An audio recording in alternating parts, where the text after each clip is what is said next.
जब तक ये भावनाएं रहेंगी तब तक आयोग में भ्रष्टाचार दूर नहीं हो सकता है। और विगत 2014 से इस चीज़ को हम लोग लड़ रहे हैं, बहुत सारी अनियमितताओं को चेंज कराया। तो भारत में एक बहुत बड़ी आबादी इससे बिलोंग करती है। निम्न मध्यम वर्गीय परिवार से एक बच्चा चलता है या बच्ची चलती है अपना फ्यूचर बनाने के लिए, अपने परिवार की वर्गीय स्थिति बदलने के लिए, और उसको ऐसी स्थितियों का सामना करना पड़ता है और सबसे एजुकेटेड लोगों को मूर्ख यहाँ बनाया जा रहा है। हम 50% में क्रीम 10% लोग हैं। 10% मैंने ज्यादा बोल दिया, 2-3% हैं। दोस्तों नमस्कार, आलोक त्रिपाठी शो में आपका बहुत बहुत स्वागत है। 11 तारीख जो डेट तय की गई है महा आंदोलन के खिलाफ, हम कई लोगों से बातचीत कर रहे हैं और ये समझने की कोशिश कर रहे हैं कि प्रयागराज की धरती अन्यायकारी जो भी सिस्टम होता है उसके खिलाफ कैसे उद्वेलित हो जाती है, खड़ी हो जाती है। और इसी कड़ी में लंबे समय से प्रयागराज के छात्रों को नेतृत्व प्रदान कर रहे कौशल सिंह जी हमारे साथ मौजूद हैं, धनंजय सिंह जी हमारे साथ मौजूद हैं। इनसे बातचीत करेंगे, समझने की कोशिश करेंगे कि इनकी स्ट्रेटजी क्या है, ये क्या चाहते हैं आयोग से, क्या शिकायतें हैं इनकी। कौशल जी आपका बहुत बहुत स्वागत है। धन्यवाद। क्या प्रक्रिया है, क्या स्ट्रेटजी है कल के लिए? जी ये है कि विगत जब से ये संज्ञान में आया है कि आयोग 2 शिफ्ट में एग्जाम करा रहा है, आरओ 3 शिफ्ट में एग्जाम करा रहा है, तो चूंकि प्रदेश की सबसे बड़ी परीक्षा है, इस परीक्षा में किसी के साथ अन्याय नहीं होना चाहिए। और सरकार आयोग बार बार ऐसे लूपहोल आयोग में छोड़ रही है कि जिससे छात्रों के साथ अन्याय हो रहा है, इनजस्टिस है। क्योंकि जहां सीटों की संख्या बहुत कम होती है, एक वर्ष में एक एग्जाम होते हैं, इसके साथ साथ फॉर्म जो है 5 लाख के ऊपर पड़ते हैं, तो कहीं ना कहीं अगर प्रश्नों का डिफर होता है तो अन्याय तो है ही। तो और जो इन्होंने एसओपी बनाई है सरकार ने कि सरकारी विद्यालय होने चाहिए, 10 किलोमीटर के रेंज में होना चाहिए। एसओपी क्या होती है आम छात्रों के लिए थोड़ा बताइए। आम एसओपी का मतलब कि प्राइवेट कॉलेज में नहीं देना है, एक उनका एक दायरा बनाया है कितने किलोमीटर में देने हैं, ऐसे ऐसे विद्यालयों पे सेंटर देने हैं। जैसे अभी पुलिस भर्ती में हुआ या अन्य परीक्षाओं में इन्होंने करे। लेकिन आयोग एक ऑटोनॉमस बॉडी है, स्वायत्त संस्था है, उस पर एसओपी लागू नहीं होती है। और ये सरकार ने भी लिख के दिया है कि आयोग एसओपी के दायरे में नहीं है।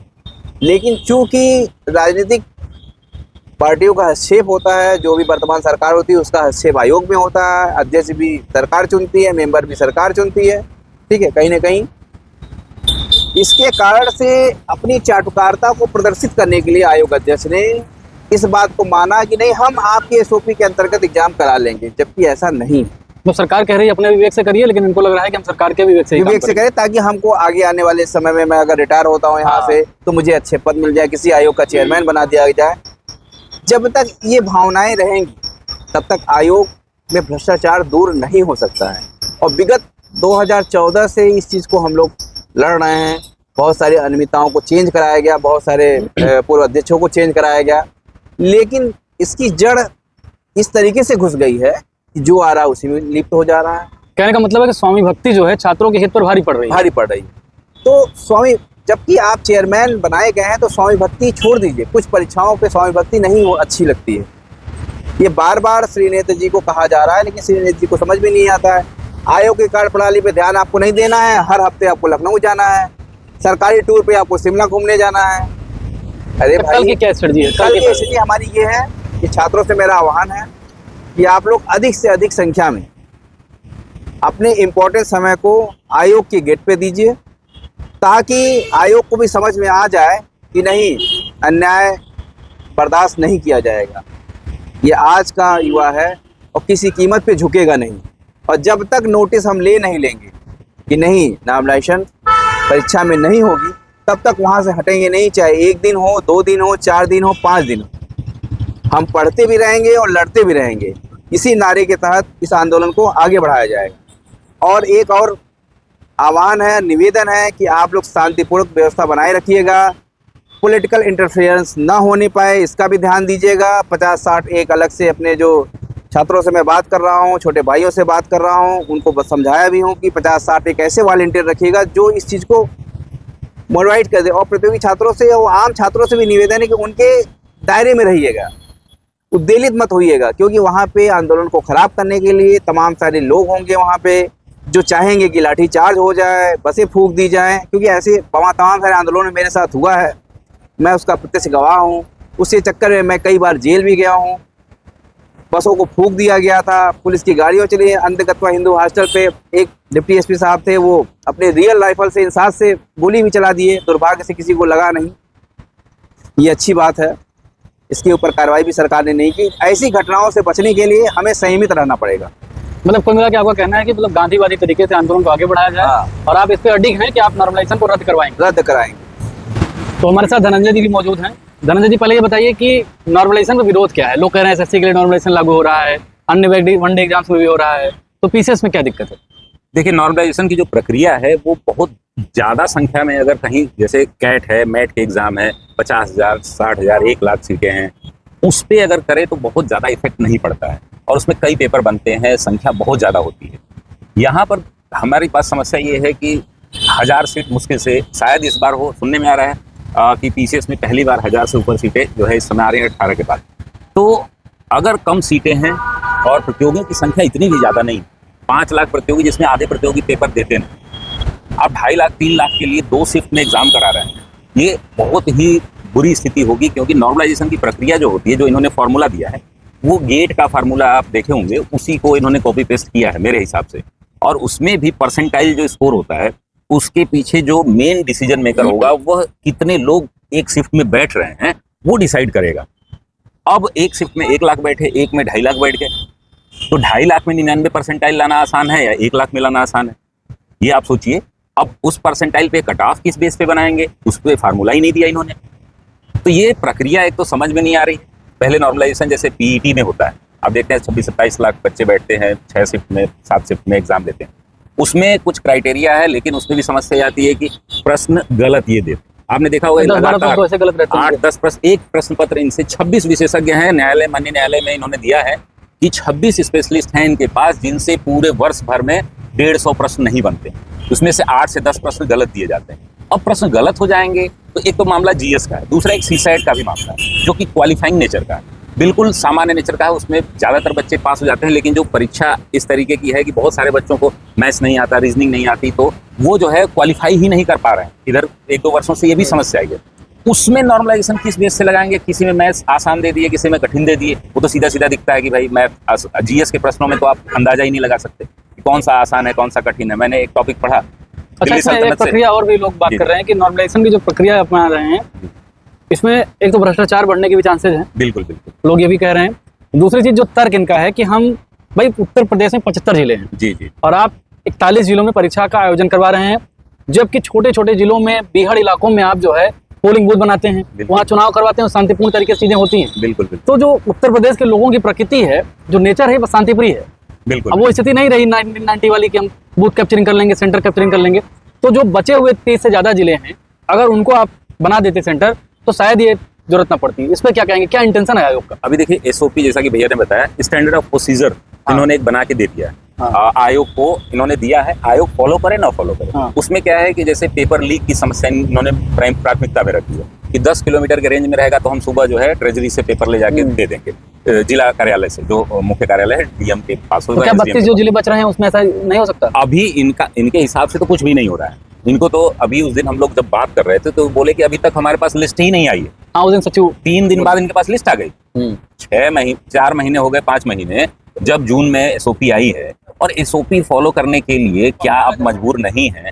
तो आपके पास यूनिवर्सिटीज हैं, आईटीआई है, पॉलिटेक्निक है, सारे गवर्नमेंट इंस्टीट्यूशन हैं। जैसा कि आपने बताया कि चुनाव हम कराते हैं, वो छोड़ दीजिए, आप बच्चों का एग्जाम होता है, 30 लाख बच्चे बैठते हैं हाई स्कूल इंटरमीडिएट, हर साल परीक्षा होती है, शुचितापूर्ण होती है। कुछ प्राइवेट उसमें होते हैं, आधे मान लेते हैं प्राइवेट, 70% मान लेते हैं प्राइवेट, फिर भी 5 लाख 10 लाख के लिए हम ऐसी स्टैंडर्ड व्यवस्था दे सकते हैं और एसओपी फॉलो करके भी दे सकते हैं। आपने बताया ना कि 75 जिलों को अगर हम फॉलो करें तो एसओपी भी फॉलो हो जाएगी, एक दिन में परीक्षा भी हो जाएगी। अब इसमें आयोग के कुछ लोग मिले हैं या सरकार में कुछ लोग मिले हैं जो ये चाहते हैं कि करप्शन का एक विंडो हमें मिल जाए प्राइमरी स्तर पे। अभी इससे पहले क्या होता था कि मुख्य परीक्षा में नंबर बढ़वा दिया, कॉपी चेंज कर दी। अभी आपने देखा होगा कि जो हमारा बीसीएसजे में कॉपी चेंज की गई। हाँ, तो कॉपी चेंज करते थे। हाँ, अभी तक नहीं। और एक तो उस लड़की का था 2019 या 20 का मामला था, अकेले इंटरव्यू दिलाया गया, डिस्क्वालीफाई किया गया। उसकी 2016 का मैटर, अकेले जो है उस लड़की को डिस्क्वालीफाई कर गया, कॉपी चेंज की थी और उसको अकेले इंटरव्यू दिला के फेल कर दिया गया। ये कहाँ का न्याय है? एक व्यक्ति का, जैसे गांधी जी ने कहा है ना कि हमारी पॉलिसी ऐसी होनी चाहिए कि एक व्यक्ति के साथ भी अन्याय ना हो। नहीं होना चाहिए। न्याय की यही परिभाषा ही हाँ, है। बिल्कुल, बिल्कुल। और यहाँ तो खुल्लम खुल्ला जो है आप एक करप्शन का मीन दे रहे हो प्राइमरी स्टेज पे। तो योग्यता की पहचान जो है हमारा मेधा नहीं रहेगी, हमारी योग्यता की पहचान हमारी किस्मत निकलम रहेगी। किस्मत। और उसमें भी आप कंप्यूटराइज चीजें कर रहे हो, मैनुअल। अब जैसे ईवीएम में लोग बोलते हैं कि छेड़छाड़ नहीं हो सकती, एलन मस्क ने अभी कुछ दिन पहले बोला कि हो सकती है। अभी क्या है कि आप कंप्यूटराइज सिस्टम बना रहे हो, एक शिफ्ट में आप छेड़छाड़ ना करो, दूसरे में कर दो। आपके पास सिस्टम है और वो है, आप कोर्ट में बता ही नहीं पाते हो कि स्केलिंग किस मोड पे होती है। नॉर्मलाइजेशन का फार्मूला जो 4 पेज का है मेरे हिसाब से, वो आपने 2 लाइन में लिख दिया है। अच्छा, आपने गांधी की बात जी। की, तो गांधी से मुझे अब्राहम लिंकन याद आए। जी। अब्राहम लिंकन कहते थे कि कोई जो सिस्टम होता है वो फॉर द डेमोक्रेसी, जी। By the democracy to the and democracy, to the democracy, for the people, by the people, to the people. To the people. Same चीज फॉर द स्टूडेंट, जी जी to the student and by the student होना चाहिए, जी। क्योंकि student interest group है। बिल्कुल। और जो इंटरेस्ट ग्रुप है आप उससे कोई बातचीत नहीं कर रहे हैं, कोई मशवरा नहीं कर रहे हैं। मतलब ये तो ऐसा हुआ कि कोई व्यक्ति जाए और जैसे मैं कहूँ कि धनंजय जी मुझे आपका भला करना है, जी धनंजय जी से कोई राय मशवरा ना लूं और कह दूंगा मुझे आपका भला करना है, और भला करके आपके साथ कुछ अनएथिकल हो जाए, कुछ गड़बड़ हो जाए, तो सबसे बड़ा सवाल तो आपसे बातचीत करना है। अब देखिए, डेमोक्रेसी की जो परिभाषा है बड़ी व्यापक है और उसमें हम बढ़ते हुए डेमोक्रेसी, हाँ, मतलब हम एक बिल्कुल। छोटा अभी Developing। कदम बढ़ा रहे हैं, हाँ, डेवलपिंग है। हाँ। हम दुनिया की सबसे बड़ी डेमोक्रेसी, हाँ, बिल्कुल। अच्छी डेमोक्रेसी नहीं है। अभी आपने देखा यूएस चुनाव हुए, हाँ, हाँ। उसमें भी अनियमितताओं का सामना, जबकि हाँ। इतना स्पेशलाइज देश भी, वहां पे पता चल रहा है कि वोट हैक होता है या कैंपेनिंग पेड होती है, इस तरीके की चीजें होती हैं। हमारे यहाँ जो डेमोक्रेसी है उसका पहला नियम ही है कि जनता से पूछ के कोई काम किया जाए। यानी स्टूडेंट से जनता जो भी हो, हाँ। जिस जैसे हमारे लिए आयोग के लिए हम जनता हैं, हाँ, ठीक है ना। जैसे सरकार interest के group लिए है। अगर कोई सरकार कानून बनाती है, सीए बना रही है, कुछ भी बना रही है, तो अभी कुछ चलन चला है, हालांकि वो फॉर्मेलिटी है, एक निकाला जाता है मांगे जाता है कैंपेन वो। बनाया जाता है कि आप अपनी चीजें डालिए, जैसे कि डाल यूनिफॉर्म सिविल कोड में कुछ चीजें दी जा रही हैं, अभी दी जा रही हैं। और अगर आप थोड़ा एक्टिव हो तो आरटीआई के माध्यम से और माध्यम से चीजों को जान सकते हो। लेकिन एजुकेशन सिस्टम जानते हैं कितना बुरा है कि हमारे यहाँ लगभग 50% भी लोग एजुकेटेड नहीं। 50% आप मान के चलो, डेटा तो आता है 80% है, लेकिन education नहीं है। 80% लोग 80% बताया जाता है, जो कि डेटा है। जो लिखना और पढ़ना जान जाए वो एजुकेटेड है, वो तो आप जान ही रहे हैं। बिल्कुल। 50% भी शिक्षा नहीं है वो तो साक्षर है, डेमोक्रेसी, educated नहीं। हाँ, एजुकेटेड नहीं। तो हम शिक्षा के किस, और सबसे एजुकेटेड लोगों को मूर्ख यहाँ बनाया जा रहा है। हम 50% हाँ, में बिल्कुल। क्रीम 10% लोग हैं।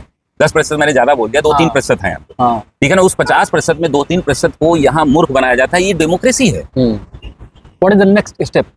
हम लोगों का देखिए सिंपल, सभी का आह्वान है, ये स्वतः स्फूर्त आंदोलन है। विभिन्न जिलों से सभी लोग आ रहे हैं। हाँ, कुछ लोग बीच बीच में बोल रहे हैं कि न्यायालय कैंसिल कर देगा, मत आइए। इस मुगालते में मत रहिएगा कि न्यायालय से ये परीक्षा कैंसिल होगी। न्यायालय में हम लोग बहुत लड़ चुके हैं, भैया ने बहुत केसेस लड़े हैं। न्यायालय कभी भी परीक्षा कैंसिल की अनुमति हमें नहीं देगा। तो एकमात्र हमारे पास न्यायालय विकल्प है। पॉलिसी मेकिंग में बहुत इंटरफेयर नहीं करता, बहुत बार। क्योंकि देखिए पॉलिसी मेकिंग नहीं है, इनके पास बड़ी टीम है। मैं खुद भुक्तभोगी हूँ। 2017 में सुप्रीम कोर्ट में इन्होंने हमारे खिलाफ अटॉर्नी जनरल, एडवोकेट जनरल खड़ा कर दिया। इतने बड़े लोग जब खड़े होंगे, और उसमें भी माना जाता है कि सरकार के पक्ष के लोग जज होते हैं और अपना जो भी नेक्सस है इन लोगों का, तो उसमें देखिए न्यायालय में हम नहीं जीत सकते, क्योंकि हमारे पास इतना फंड नहीं है कि हम जाके हाई कोर्ट में जीते, फिर सुप्रीम कोर्ट में जाए। लाखों फीस लगती है 2-2 मिनट की हियरिंग के लिए। 10 हियरिंग हो गई तो 10 लाख। कहने का मतलब प्रोटेस्ट ही एकमात्र हथियार है हमारे पास, और वो भी हमें आयोग से कुछ मिलने वाला नहीं है। ध्यान रखिए आप लोग, आयोग आज तक नोटिस नहीं निकाल पाया। हाँ। आयोग पे दबाव बना के हमें सरकार से नोटिस निकलवाना है, और वो भी 1-2 दिन के अंदर। अगर ये नहीं हुआ तो परीक्षा होने जा रही है। सभी लोग जो है, आपको, आपका नुकसान नहीं है, आपकी आने वाली पीढ़ियां बर्बाद हैं। करप्शन का इतना बड़ा अड्डा जो है वो आप UPSSC का जो हाल है ना, उससे बुरा हाल आयोग का होने वाला है अगर नॉर्मलाइजेशन होगा। इसलिए सभी लोग, हम लोग चाह रहे हैं कि इसका जो है पुरजोर विरोध हो, शांतिपूर्वक विरोध हो। जैसा भैया ने बोला कि इनका अनुभव है, हम लोग भी देखे हैं विभिन्न आंदोलनों में कि जो इंटरेस्ट ग्रुप नहीं है वो भी जुड़ जाता है। पॉलिटिकल लोग इंटरेस्ट लेने लगते हैं, उसको हाईजैक करने लगते हैं। तो ये सारी चीजें न होने पाए। सभी लोग, आप लोग प्रबुद्ध हैं और कल सभी लोग आएं, और आप सभी से निवेदन है कि शांतिपूर्वक आकर के इस जो महाआंदोलन है इसको सफल बनाएं। निम्न मध्यम वर्गीय परिवार की अगर स्थिति देखी जाए तो भारत में एक बहुत बड़ी आबादी इससे बिलोंग करती है। निम्न मध्यम वर्गीय परिवार से एक बच्चा चलता है या बच्ची चलती है अपना फ्यूचर बनाने के लिए, अपने परिवार की वर्गीय स्थिति बदलने के लिए, और उसको ऐसी स्थितियों का सामना करना पड़ता है जब उसके साथ भेदभाव होने के चांसेस लगातार आयोग और सरकारें बढ़ाती जा रही हैं। और अगर आप इन भेदभावों के खिलाफ तनकर नहीं खड़े होते तो शायद कल वो निम्न मध्यम वर्गीय परिवार की आंखों का सपना छिन जाएगा, उनकी वर्गीय चरित्र का बदलना तय हो जाएगा, और ये बदलाव निश्चित तौर पर नकारात्मक होगा। तो आज के लिए इतना ही।